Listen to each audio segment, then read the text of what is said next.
रब्बा मैं ये नहीं कहता कि नाजिम बना दे, बस अली दियां बच्चियां दा खादिम बना दे, जो हर साल जाते ने नासिर मदीने उन्हां हाजियां दा मुलाजिम बना दे। अस्सलाम वालेकुम सज्जनों, बेलियो मित्रों, की हाल चाल है? मैं तुहाडा दोस्त मोहम्मद रफी सर, मेरे नाल ने मोहम्मद खान।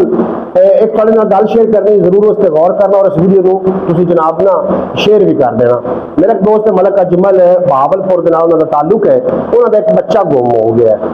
इन्हें बच्चे की तस्वीर उत्ते ला दी है, थल्ले पूरा पता भी लिखा हुआ है। चिश्तियां तो गुम होया है, ज़हनी तवाज़न ठीक नहीं है, ये जनाब ज़हनी तौर पर मफलूज है, ना घर का पता दस सकता है, ना घर का नंबर दस सकता है, ना ही बोल सकता है। अगर किसी ने मिले तो नंबर है उत्ते चल रहे पट्टी से, जनाब इस नंबर पर कॉल करके तुम जरूर वो घर के दस दो, बड़े परेशान ने बेचारे, थोड़ा सवाब ग्रहण हासिल होएगा। तो जो लोग इस वीडियो में देख रहे हो तुम शेयर कर दो ताकि ज्यादा लोगों तक जाए और बाकी के लोग भी जोड़े ने वो शेयर करें। अज का जो विलॉग है, अज का साडा विलॉग बड़ा ही खास विलॉग है। असी जनाब कितने जा रहे हैं, सारी गलबात मोहम्मद खान को पूछने हैं। और ये विलॉग शुरू करने तो पहले मेरी दुआ है कि या रब्बुल इज्जत मेरे वेखण वाले सारे दोस्तों को अपनी हिफाजत च रखी, जादूगरां दी जादूगरी तो, हासद दे हसद तो, शरीर दे शर तो या अल्लाह उन्होंने पनाह अता फरमावी, उन्होंने सदके सानू भी अपनी हिफाजत च रखी। पहले दोस्तों दिल के अंदर एक ख्वाहिश है कि जिस तरीके मैं तो मोहम्मद खान असी तुर के विलॉग बनाते हैं जनाब, थोड़ा मुख्तलिफ इलाके भी कहने हैं, एक दिल के अंदर ख्वाहिश है कि यार रब्बुल इज्जत कोई ऐसा बहाना बना दे साडा कि साडा ये सफर मदीने पाक का सफर हो गया, असी पैदल जा रहे होइए और राह में असी विलॉग भी बना रहे होइए और रोजा रसूल की ज़ियारत करके असी वापस आ जाए। मोहम्मद खान मक्खियां का राज है, बाकी काम तो सोहना किया है, काम अल्लाह पाक तेरी भाई बरकत पावे तेरे हथों में। अल्लाह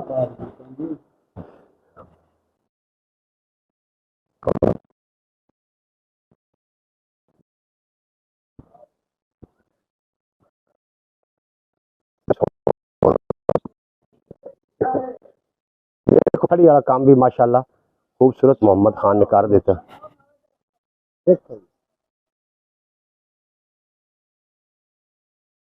सोना काम माशाल्लाह। आजा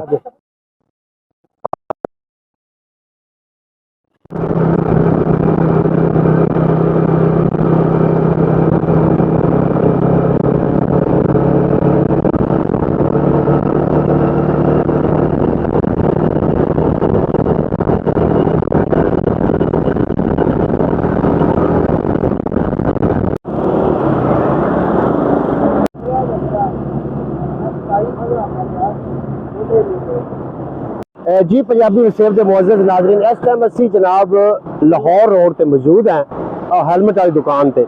हेलमेट असी अलहमदुलिल्लाह खरीद लिया है। देखो जी यह हेलमेट है, इसकी कीमत है जनाब 700 रुपये का, सानू उन्होंने फाइनल दिता।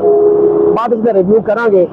हेलमेट इस वास्ते जरूरी नहीं कि असी चलान तो बच सके, हेलमेट इस वास्ते जरूरी है कि साडा जो जानी नुकसान है वो ना हो। बहरहाल ये जनाब व्यू होटल के असी मौजूद है। हेलमेटों की जी कीमत है वो दुकानदार उन्होंने इजाफा किया है, क्योंकि लोगों को जरूरी हो चुके हैं, हेलमेट जरूरी हो चुका है, वरना 2000 रुपये का चलान होंगे। सर असा एक हेलमेट खरीद लिया, बाकी का नज़ारा भी थोड़े में शेयर करना है, तो साढ़े नाल रहो ताकि पूरी गलबात थोड़ी समझ आए।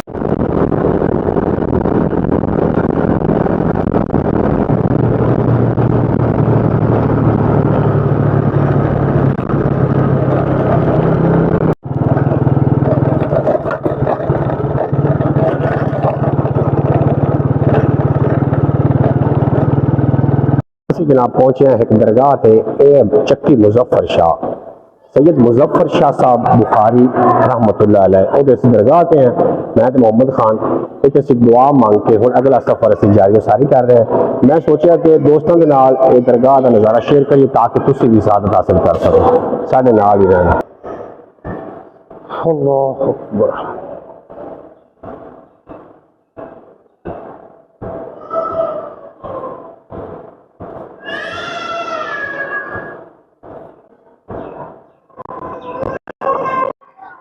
जी मुअज़्ज़ज़ नाज़रीन, सैयद हज़रत सैयद मुजफ्फर शाह साहब बुखारी रहमतुल्लाह अलैह असी दरगाह पाक उत्ते मौजूद हैं और इन्हां दा उर्स पाक जिहड़ा है 2 दिन तो बाद उर्स पाक का एहतमाम किया गया है। 20 तरीक नूं इहदा पहला बाजार है और चक्की मुजफ्फर शाह मेरे अज मैंने पता चल रहा है कि इस स्टाफ का नाम चक्की मुजफ्फर शाह साहब क्यों रखा गया है, क्योंकि हज़रत सैयद मुजफ्फर शाह साहब बुखारी शहीद रहमतुल्लाह अलैह दरगाह आए थे और इतने लोग आके अपनियां मुरादा पूरियां हो दियां। अल्लाह करीम उन्होंने मुरादा इस वली कामिल के सदके पूरियां करते हैं। तो जनाब उन्हों का मेला 20 तारीख को शुरू है। असी इतने आए तो अस आके एक व्लॉग थोड़े नाल साझा करते हैं।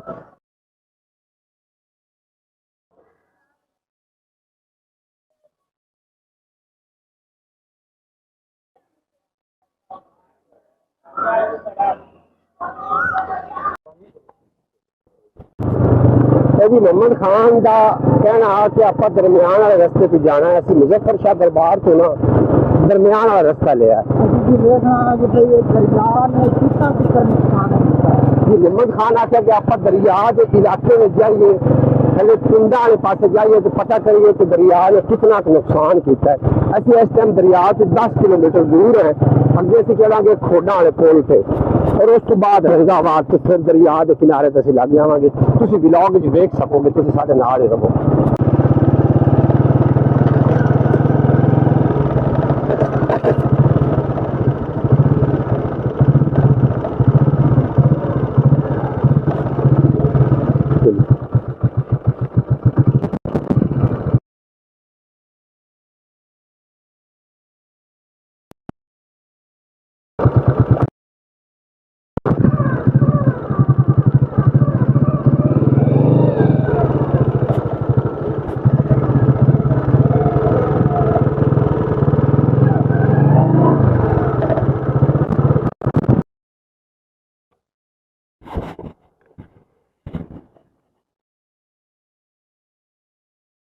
जी नाजरीन असीं दरिया के बिल्कुल करीब तरीन पहुँच गए हैं। सानू इत्थे एक टिब्बा नज़र आया है, जो तुसीं वेख रहे हो पहाड़ नुमा।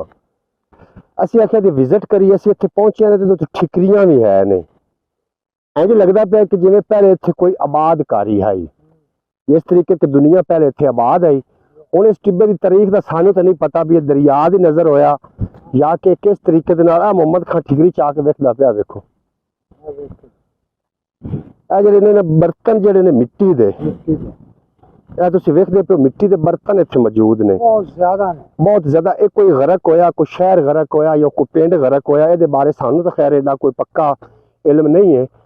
अगर कोई इत्थों दा मकामी मिल पिया उन्हां कोलों जरूर पुछसा है कि यह की माजरा है, कोई इत्थे शहर गरक होया या कोई पिंड गरक होया। यह दरिया के बिल्कुल करीब तरीन इत्थों गालबन दरिया जिहड़ा 2 किलोमीटर ते है। हो सकता है दरिया के नाल ही दरिया की नज़र ही हो गया होवे। पर बैक कैमरे तो विखाने कि इत्थे आबादी है जिसकी वजह नाल ठीकरे मिट्टी के ठीकरे इत्थे मौजूद ने। नाज़रीन तुसीं वेखदे पे हो मिट्टी के ठीकरे, इंज लगता है जिवें कि इत्थे बड़ी वड्डी आबादी है। मुहम्मद खान चढ़िया जा रहा उत्ते जनाब।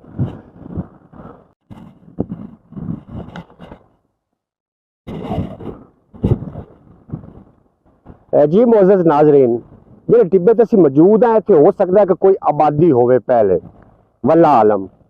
इत्थे इस तरीके दी टैलां, यह बड़ी वड्डी टैल है जी, और कच्ची मिट्टी के बर्तन काफ़ी मिकदार नाल इत्थे मौजूद ने जनाब।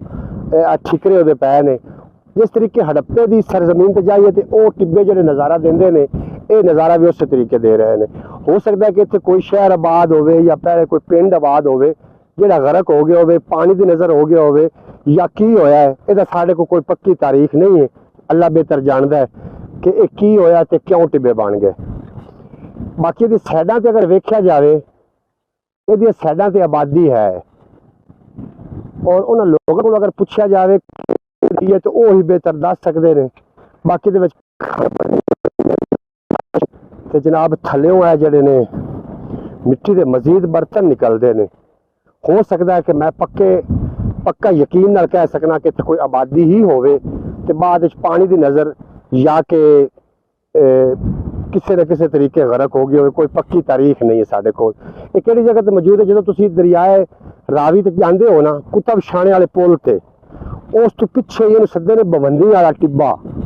इस टाइम असीं जनाब बवंदी वाले टिब्बे के उत्ते मौजूद है। तो जिहड़ा बंदा इत्थे आना चाहे जनाब आ सकता है।